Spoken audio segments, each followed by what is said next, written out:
अगर वस्तु नहीं होगी तो वस्तु का विचार भी नहीं होगा। लड़कियों को देखा है, उनमें तुम्हारी तरह वासना क्यों नहीं होती? वो तुम्हारी तरह हर समय वासना के अश्लील शब्दों में क्यों नहीं खोई होती? वो तुम्हारी तरह इतनी कामुक क्यों नहीं होती कि हर समय सिर्फ एक चीज के बारे में सोचती हैं?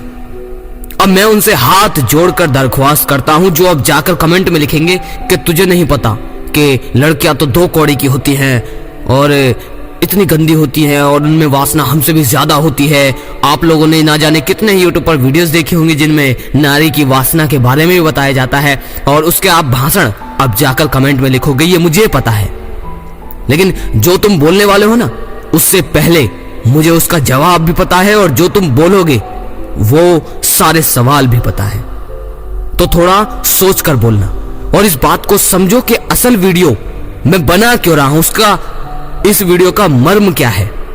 अगर ये समझ लिया ना तो मैं गारंटी देता हूं कि कोई भी ऐसी चीज नहीं जो तुम्हें अपवित्र बना सके, जो तुम्हारी वासना को और ज्यादा जागृत कर सके।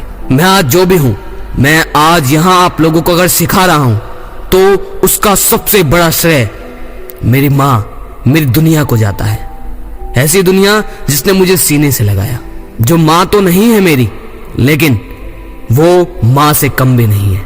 वो कौन है वो वक्त आने पर जरूर पता चलेगा, लेकिन मैं एहसानमंद हूं कि वो मेरी मां है, मेरी दुनिया है। अगर वो ना होती तो आज मैं यहां ना होता। अब बात को ध्यान से सुनना, क्योंकि मैंने हर चीज से सीखा है।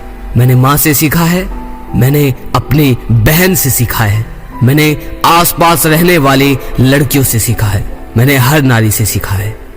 और उसी सीख की वजह से मैं ज्यादा किताबों की वजह से नहीं बदला। मैं अगर असल में सच कहूं तो मैं जो बदला वो अपनी दुनिया, यानी अपनी ऐसी मां जिसने मुझे हमेशा सीने से लगाया। हालांकि उनका सीना मुझे नसीब तो नहीं हुआ, लेकिन हाँ, उनकी ममता का आंचल मुझे हमेशा आज भी मिलता है। अब बात को समझो, मैंने वीडियो के स्टार्टिंग में क्या बोला कि अगर वस्तु नहीं होगी तो वस्तु का विचार भी नहीं होगा। अब हम आते हैं असल पॉइंट पर। देखो, वीडियो लंबी हो सकती है, लेकिन अगर पूरी नहीं देखी तो अधूरी भी मत देखना, क्योंकि अधूरे जो वीडियो देखेंगे वो भाषण देकर वीडियो में चले जाएंगे। लेकिन वो असल में भाषण नहीं होता, वो होता है डरपोक। और डरपोक इसीलिए बोल रहा हूं क्योंकि वो लड़कियों को गलत बोलकर उस बात के पीछे छुप जाएंगे और बात के पीछे छुपकर खूब वासना वीर्य बहाएंगे। आपने कभी लड़की को देखा है? लड़की को ही नहीं, आप एक बात ले लो, मां पर तो शायद आप ज्यादा ध्यान न दो, लेकिन अगर जिन भाइयों के घर में बहन है, उसकी जिंदगी को एक बार पूरे दिन रियलाइज किया है, पूरे दिन उसकी एनालिसिस की है, करके देखना कि वो जीवन कैसे बिताती है। और ध्यान रखो, आप जो वीडियो देखोगे ना, इस वीडियो को देखने के बाद 1 महीना आपके घर में कोई भी अगर नारी है तो उनका शुरू से लेके और लास्ट तक जीवन देखो। सिर्फ 1 महीने तक ये चीज करो, प्लीज जरूर करना, ये मेरी एडवाइस है।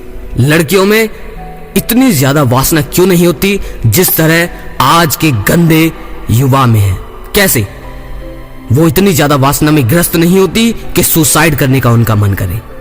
वो इतनी ज्यादा वासना में ग्रस्त नहीं होती कि वो डिप्रेशन में चली जाए। वो इतनी ज्यादा वासना में ग्रस्त नहीं होती कि टूटकर बिखर जाएं।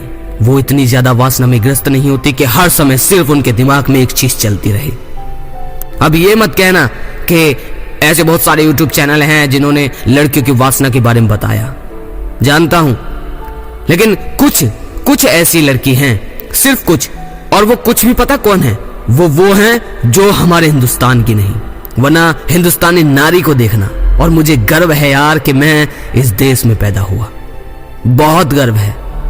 इस देश की नारी को जब भी देखता हूं, रास्ते पर चलती मैं किसी भी जब बहन को देखता हूं, तो मन उनकी पवित्रता को महसूस कर इतना खुश होता है कि पवित्रता का कभी विचार आता ही नहीं।